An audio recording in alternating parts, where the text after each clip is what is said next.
Assalamualaikum teman-teman semua. Balik lagi bersama saya Nurul Hizana di Prodi Kebidanan dengan NIM 2211003. Sebelum saya menerangkan, kalian jangan lupa like, komen, dan subscribe ya teman-teman. Di sini saya akan menjelaskan tentang sistem panca indera. Nah, di sini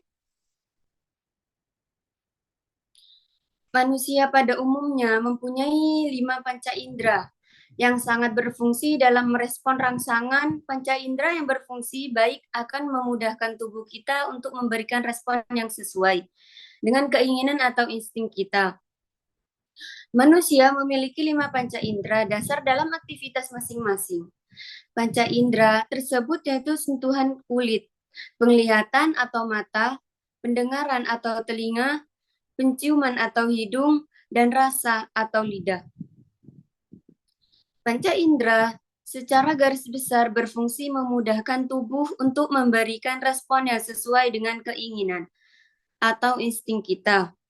Masing-masing indera memiliki sistem deteksi untuk mengumpulkan tugas informasi dari lingkungan sekitarnya.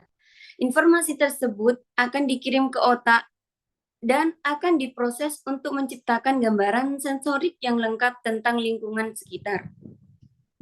Nah, maka dari itu, panca indera di sini bisa dikatakan sebagai organ tubuh manusia yang dapat menghubungkan otak dengan anggota tubuh lainnya. Anggota tubuh manusia akan memberikan tanggapan sesuai dengan apa yang diperintahkan oleh otak. Namun, apakah kalian tahu panca indera pada manusia apa saja dan fungsinya apa saja? Di artikel ini, pembahasan panca indera akan dibahas lebih mendalam. Jadi teman-teman bisa mengetahui lebih dalam lagi tentang panca indera manusia. Yang pertama, ada indera penglihat atau mata. Panca indera pertama yang akan dibahas adalah indera penglihat atau mata. Mata di sini berada di bagian wajah manusia yang letaknya di bawah dahi, serta ada kanan dan kiri hidung. Mata ini sangat diperlukan oleh manusia dalam mengirim rangsangan untuk dikirim ke otak. Rangsangan itu berasal dari apa yang kita lihat sendiri, teman-teman. Nah, fungsi dari mata tersebut, ya seperti yang kita ketahui, bahwa fungsi utama adalah untuk melihat, tetapi jika dibahas lebih dalam, maka fungsi mata cukup banyak. Berikut fungsi mata selain untuk melihat: memusatkan perhatian pada suatu objek, menyesuaikan cahaya yang masuk, dapat digunakan sebagai media komunikasi. Nah, struktur mata di sini, apakah kamu sudah tahu struktur-struktur yang ada di mata apa saja sih? Jika belum, saya akan membahas struktur-struktur mata. Berikut penjelasan struktur-struktur mata, teman-teman. Yang pertama ada sklera. Sklera adalah bagian mata yang berfungsi untuk menutupi seluruh bola mata, kecuali bagian kornea. Sklera ini tersusun dari jaringan yang ikat dengan serat yang kuat serta berwarna putih sedikit buram. Sklera ini bisa dikatakan sebagai bagian mata yang tidak tembus terhadap cahaya. Yang kedua ada koroid. Koroid adalah lapisan mata yang berada di bagian tengah yang di dalamnya terdapat pembuluh darah. Pembuluh darah berfungsi untuk memberikan nutrisi dan oksigen pada mata, khususnya bagian mata retina. Koroid ini warnanya gelap karena berfungsi untuk melindungi bola mata dari berbagai macam gangguan, seperti cahaya yang berlebihan. Yang ketiga ada retina. Retina adalah bagian mata yang berupa lapisan dan sangat peka terhadap rangsangan cahaya.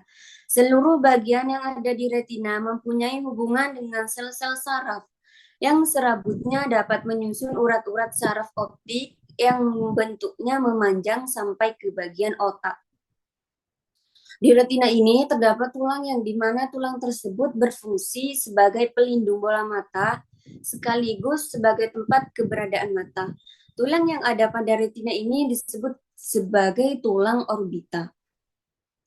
Yang keempat ada lensa. Lensa adalah bagian mata yang terletak pada bagian belakang iris dan pupil. Bagian mata yang satu ini berfungsi untuk memusatkan cahaya dan objek pada retina. Lensa memiliki jaringan yang lentur dan transparan. Jika kamu pengguna kacamata, maka sudah dipastikan bahwa kondisi mata kamu rabun jauh atau juga bisa disebut dengan rabun dekat.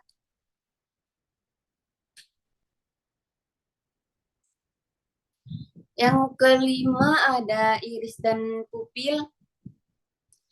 Iris adalah bagian mata atau selaput bola mata yang terletak pada bagian kornea. Sedangkan pupil adalah otot-otot mata yang dapat mengecil dan membesar atau tertutup dan terbuka ketika ada cahaya yang masuk. Pada dasarnya, fungsi iris dan pupil sama karena kedua bagian tersebut saling berkaitan satu sama lain. Fungsi iris dan pupil adalah menyesuaikan cahaya yang masuk ke dalam mata. Sementara itu, pupil berfungsi yang terakhir ada makula. Makula adalah bagian mata yang tengahnya berfungsi sebagai penglihatan supaya lebih jelas. Dan kornea adalah bagian mata yang berbentuk jaringan seperti kubah transparan. Yang kedua, di sini ada panca indera pendengar atau telinga. Panca indera kedua yang akan dibahas adalah indera pendengar atau biasa disebut dengan telinga. Telinga mempunyai kemampuan khusus untuk mengetahui berbagai macam getaran bunyi sekaligus sebagai penjaga keseimbangan. Fungsi telinga apa saja sih? Fungsi telinga dibagi menjadi dua, yaitu mendengarkan bunyi dan keseimbangan tubuh. Mendengarkan bunyi berfungsi untuk mendengarkan dan mengenali bunyi-bunyian. Adapun bunyi yang mampu didengar oleh manusia 20 Hz sampai 2000 Hz. Jika manusia mendengarkan bunyi lebih dari 20.000, maka gendang telinga akan pecah. Yang kedua ada keseimbangan. Dalam hal ini keseimbangan yang dimaksud adalah informasi yang diterima oleh telinga dapat disampaikan ke otak dengan seimbang. Berkat fungsi keseimbangan ini, maka perubahan kecepatan bunyi dapat diatasi dengan baik. Ketiga, ada tempat untuk mempercantik diri. Di telinga menjadi tempat perhiasan dengan cara ditindik. Perhiasan yang diletakkan pada telinga sudah ada sejak lama, terutama pada wanita. Kalau laki-laki tidak diperbolehkan ya. Struktur telinga ada dibagi menjadi 3 bagian, yaitu bagian luar, bagian tengah, dan bagian dalam. Nah, bagian luar telinga adalah bagian telinga yang berfungsi untuk menerima berbagai macam getaran bunyi. Pada bagian tengah ini terdapat 2 organ telinga, yaitu aurikel dan leang telinga. Kedua, organ itu memiliki fungsi yang berbeda, tetapi satu sama lain saling berkaitan. Kalau di bagian tengah, telinga adalah bagian yang berupa bilik kecil yang terkandung udara dan di dalamnya ada saluran eustachium. Bagian telinga tengah ini berfungsi untuk melanjutkan getaran bunyi yang berasal dari telinga bagian luar ke bagian telinga bagian dalam. Nah, kalau di bagian dalam telinga ini merupakan bagian yang di dalamnya terdapat banyak sekali organ-organ yang dapat membantu cara kerja telinga kita.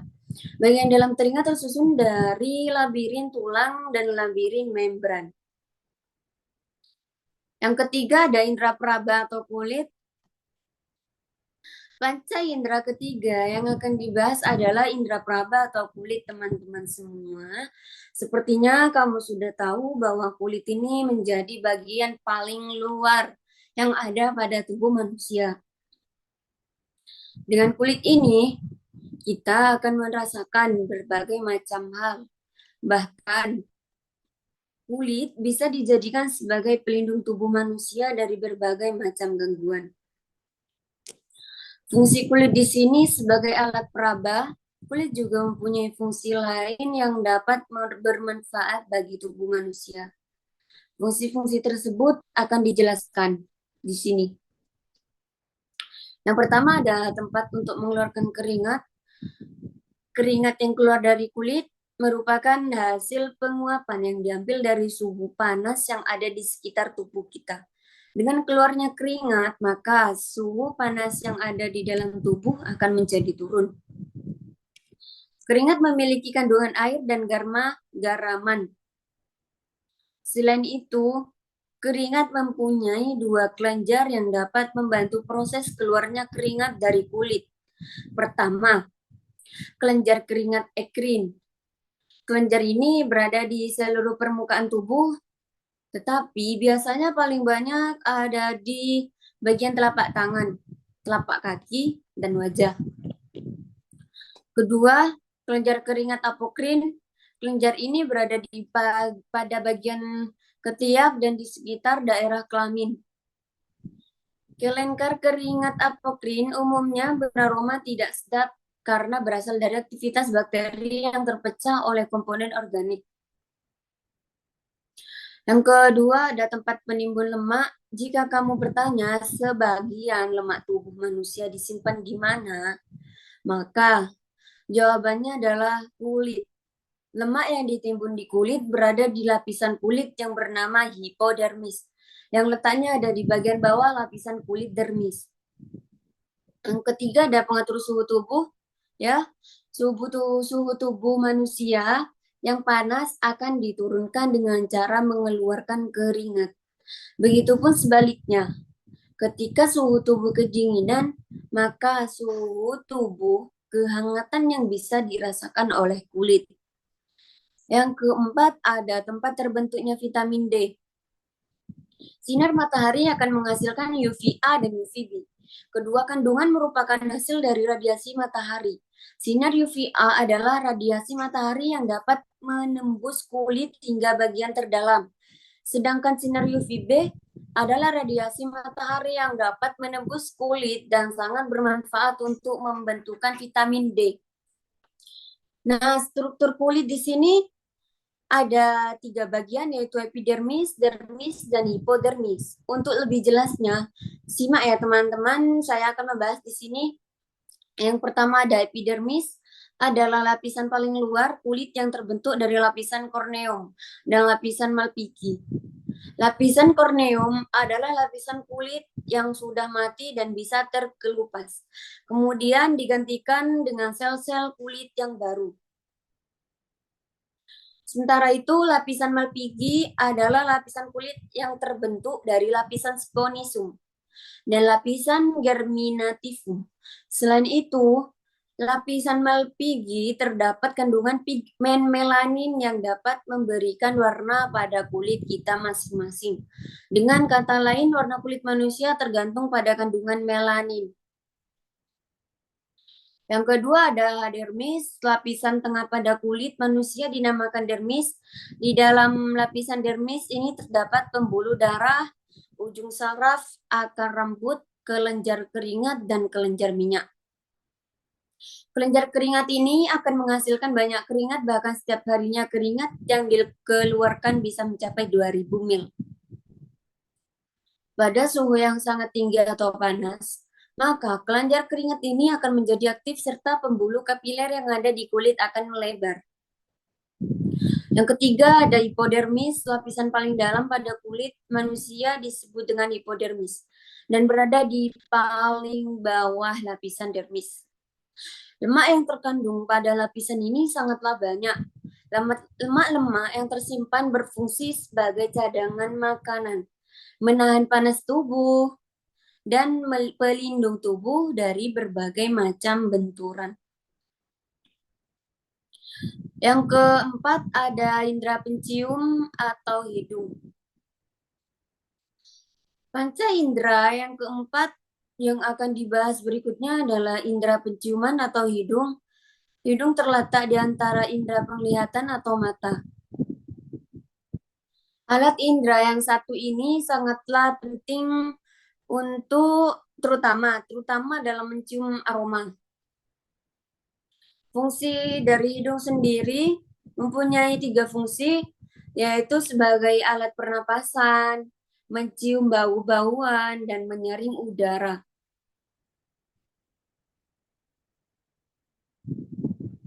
Nah, alat pernapasan di sini seperti yang kita ketahui, bahwa dalam sistem pernapasan pasti diawali dengan hidung. Setelah udara masuk ke hidung, kemudian akan masuk ke paru-paru kita. Dari paru-paru ini proses perputaran oksigen akan terjadi di masing-masing tubuh kita. Mencium bau. Yang kedua ada mencium bau. Kamu pastinya sudah tahu ya teman-teman, kalau mencium aroma atau bau, baik yang sedap atau tidak sedap, pastinya melalui hidung kita. Nggak mungkin dari mulut kita, soalnya mulut kita itu merasakan bukan mencium. Dapat dikatakan kalau hidung adalah panca indera yang berfungsi untuk mencium bebauan. Hidung dapat mencium bebauan karena memiliki reseptor bau. Letak reseptor ini berada pada bagian hidung atau lebih tepatnya di saraf olfaktori. Yang ketiga ada menyaring udara. Udara yang masuk ke hidung kita jika tidak disaring akan sangat kotor. Oleh karena itu, hidung mempunyai bulu-bulu yang berfungsi untuk menyaring udara yang masuk. Selain itu, pada bagian hidung juga terdapat selaput lendir yang fungsinya untuk melembabkan hidung.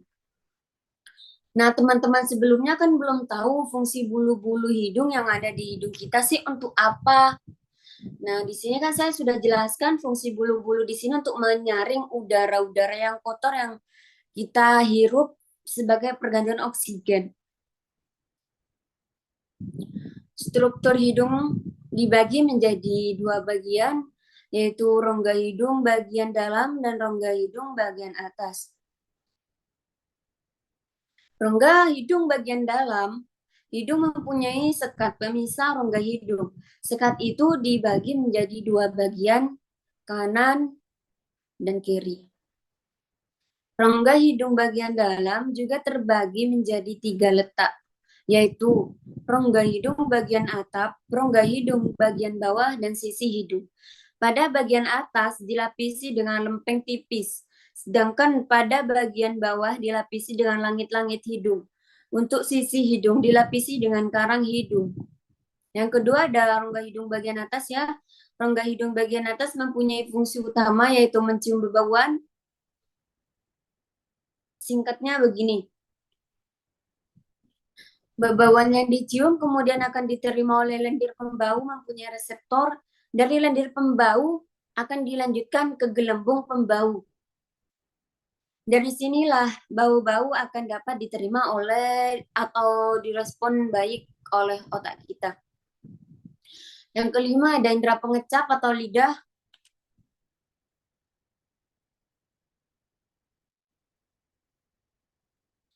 Di sini saya akan bahas panca indera yang terakhir yang akan dibahas adalah indera pengecap atau lidah. Lidah adalah organ tubuh manusia yang letaknya ada di dalam mulut atau lebih tepatnya berada di bagian bawah mulut. Lidah termasuk organ tubuh yang memiliki fungsi tulang yang hanya terdiri dari kumpulan otot-otot. Fungsi lidah di manusia ada tiga, yaitu sebagai perasa, membolak-balikan makanan, pembentuk huruf. Yang pertama tadi sebagai perasa ya, fungsi utama dari lidah adalah sebagai perasa. Coba bayangkan bagaimana jadinya jika manusia tidak mempunyai lidah. Pastinya tidak akan tahu bagaimana macam rasa yang ada. Lidah dapat merasakan 5 macam rasa, yaitu rasa asin, pedas, manis, pahit, dan asam. Yang kedua ada membolak-balikan makanan. Ketika sedang mengunyah makanan, biasanya makanan tersebut akan dibolak-balikan. Dalam hal ini dikarenakan untuk memudahkan proses pengunyahan dan membantu untuk menelan makanan kita yang kita makan sehari-hari. Yang ketiga ada pembentuk huruf. Ketika seseorang menyebut suatu huruf, pastinya membutuhkan bantuan lidah. Salah satu huruf yang sangat jelas membutuhkan lidah adalah huruf R. Struktur lidah. Reseptor khusus ini sangat berhubungan dengan rangsangan-rangsangan kimia. Pada reseptor ini permukaannya dilapisi dengan lapisan epitelium. Dan di dalam reseptor khusus terkandung kelenjar lendir dan tunas pengecap. Tunas pengecap pada lidah bisa mencapai 10.000 Banyak bukan ya teman-teman 10.000 itu? Nah, tunas pengecap yang ada di lidah terbentuk dari kelompok-kelompok sel sensori yang di mana ada tonjolan atau papila. Tonjolan ini terletak pada bagian permukaan atas. Tonjolan-tonjolan tersebut dapat dikategorikan menjadi beberapa bentuk, yaitu bentuk benang circumvallata, bentuk dataran foliata, dan bentuk jamur fungiformis.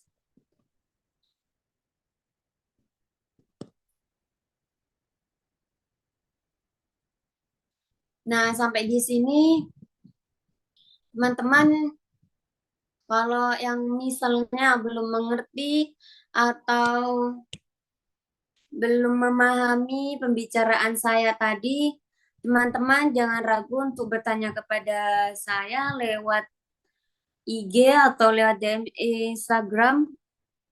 Nah, di situ udah tertera Instagram saya. Sebelumnya saya minta maaf kepada teman-teman semua. Saya izin menutup presentasi dari judul Panca Indera Manusia. Baik, Assalamualaikum warahmatullahi wabarakatuh.